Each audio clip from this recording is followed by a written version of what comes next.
B news में इस वक्त हम मौजूद हैं असावर में, और असावर में जागो राजभर के हमारे साथ कार्यकर्ता मौजूद हैं।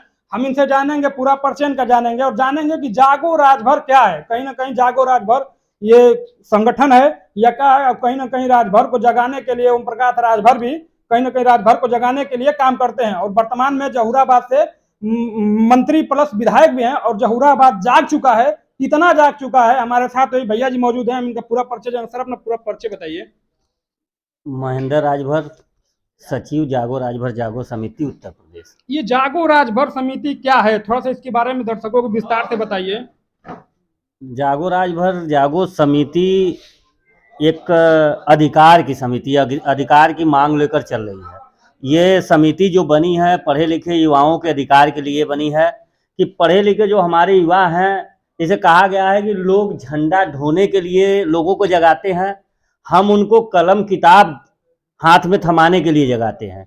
उनकी पैदावार राजनीतिक है, हम जो कर रहे हैं ये सामाजिक लड़ाई है, वो समाज के अधिकार की लड़ाई है।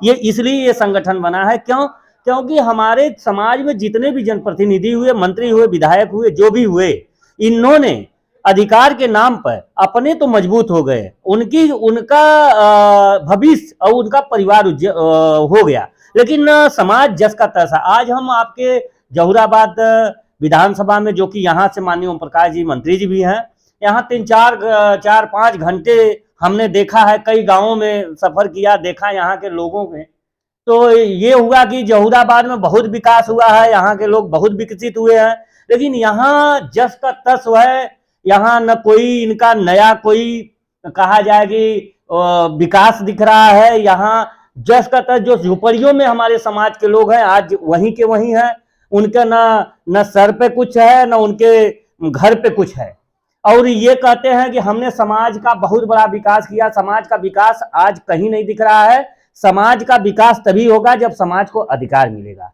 इस अधिकार के लिए ये जागो राजभर जागो संगठन का जो उत्पत्ति हुआ है, कहा जाए, जो सामने आई है, तो हम लोगों जागो राजभर जागो इसी बेस पे कि समाज को अभी तक जो हमारे ठगी का शिकार हुआ है समाज, उससे अब अपने अधिकार की बात करे।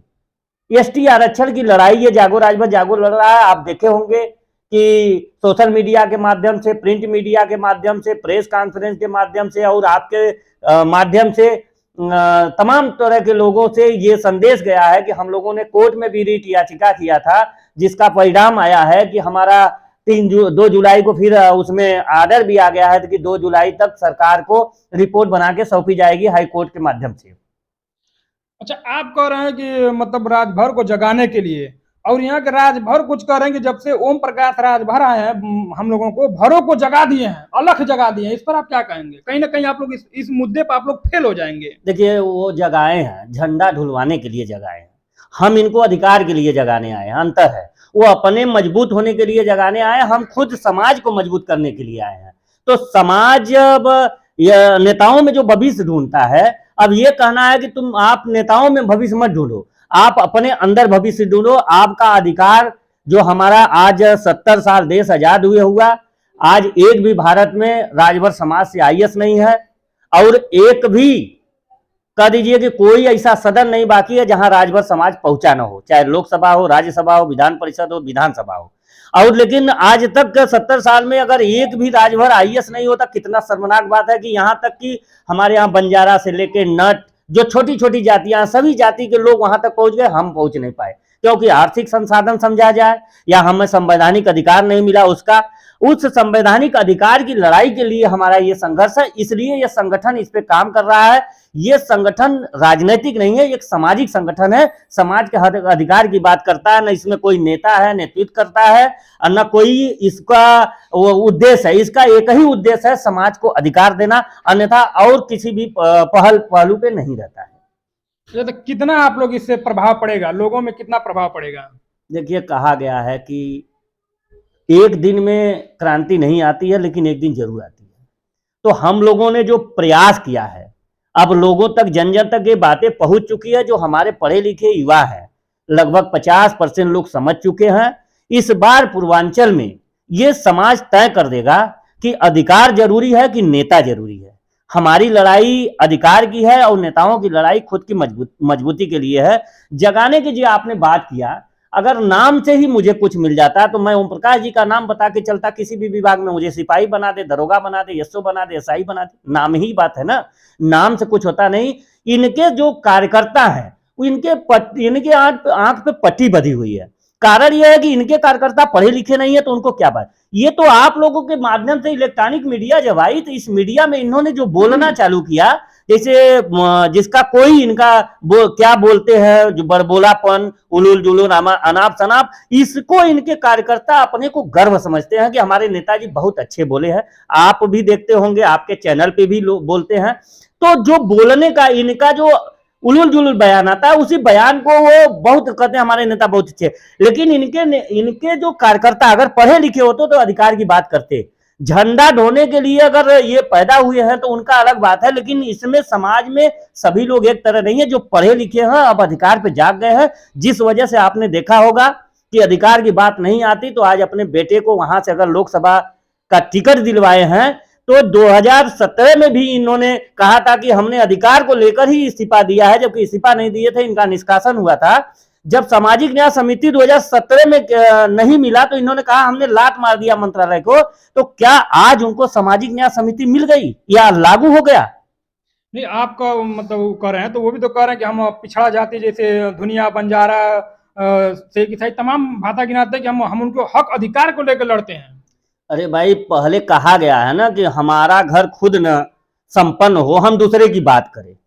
पहले आपका मुद्दा एक हाईलाइट मुद्दा है, कोर्ट गया है। ये कहते हैं ना कि हम समाज के अधिकार पे एसटी आरक्षण की हम खुद इसका लड़ते हैं, ये हमारे मैनिफेस्टो में है। अगर उनके मैनिफेस्टो में है तो उनका जो तय हुआ था तो एनडीए सरकार में इनकी सारी डिमांडें मानी गई। भाई एमएलसी का डिमांड मान गया, लोकसभा टिकट का मान गया, मंत्री पद का मान गया। तो ये बताइए कि एसटी आरक्षण की डिमांड क्यों नहीं मानी गई? अगर ऐसी स्थिति है, सरकार अगर इनकी बात मानती तो हमारा पहले प्रस्ताव भेजती और इनको ये मंत्री न बनते, ये सांसदी का टिकट न लेते, समाज इनका गाजे बाजे के साथ स्वागत करता, हम भी सबसे पहले झंडा लेते और अंबेडकर के बाद इनका पूजा करते। और घोसी से देखा जाए तो डॉक्टर अरुण राजभर लड़ रहे हैं, वो कह रहे हैं कि यहाँ कोई लड़ाई में है ये नहीं है। देखिए, और आपके समाज की अगर बात करते हैं, आपके समाज की आप समाज की बात कर रहे हैं, आपके समाज में एक से एक नेता है, कहीं ना मंत्री है, भाजपा से हर पार्टी में है। क्या वो समाज की अलग नहीं जगा पाते हैं कि आप लोगों को कहीं ना कहीं आना पड़ा? देखिए, समाज के लोग अगर आज ये काम किए होते 40 साल 70 साल देश आजाद हुए हुआ, हमने कहा कि सभी सदनों में पहुंचे।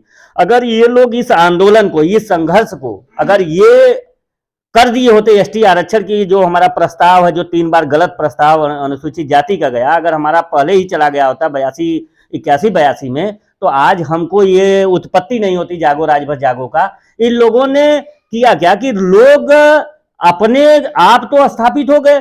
समाज अगर जिस दिन अधिकार मिल जाएगा इनसे सवाल करेगा, तो ये समाज सवाल करे, इसलिए ये चाहते हैं कि जैसे आज हैं, आज किसी भी मुद्दे पर सरकार में है, कल अगर मुद्दा खत्म हो जाएगा तो फिर इनको कोई पूछेगा नहीं।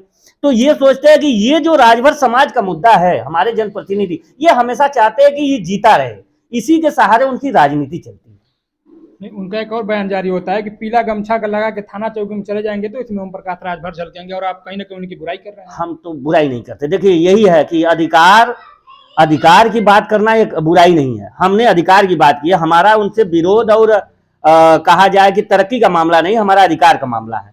और पीला गमछा का तो आपने फर्रुखाबाद में देख लिया होगा कि फर्रुखाबाद में पीला गमछा के विधानसभा अध्यक्ष को दरोगा जी ने कितना अच्छा उनका सेवा सत्कार किया। रही बात की उसी का देन है कि आज पीला गमछा पहन कर लोग थाने पर नहीं जाते हैं, इसी बात तो उनका नहीं है। अब थाने पर जाना, पीला गमछा बाहर ही रख के जा रहे हैं। तो पीला गमछा देखिए, ये कोई मतलब नहीं है। आप अपने कार्यकर्ताओं को इतना यही जो उत्तेजित भाषण देते हैं, जो कहा जाए उसकाने का जो भाषण देते हैं, उसी का परिणाम होता है कि समाज के साथ हमेशा दुर्व्यवहार होता है। चलिए, हमारे साथ बातचीत करने के लिए आपको बहुत बहुत धन्यवाद सर। बहुत बहुत धन्यवाद, आपको भी धन्यवाद। कम से कम आपके माध्यम से ही समाज तक ये हमारी जो मांग है, समाज की मांग है, जो समाज अधिकार के लिए आज तक अछूता रहा है, कम से कम वो समाज तक आपके माध्यम से ये बात पहुंची। धन्यवाद।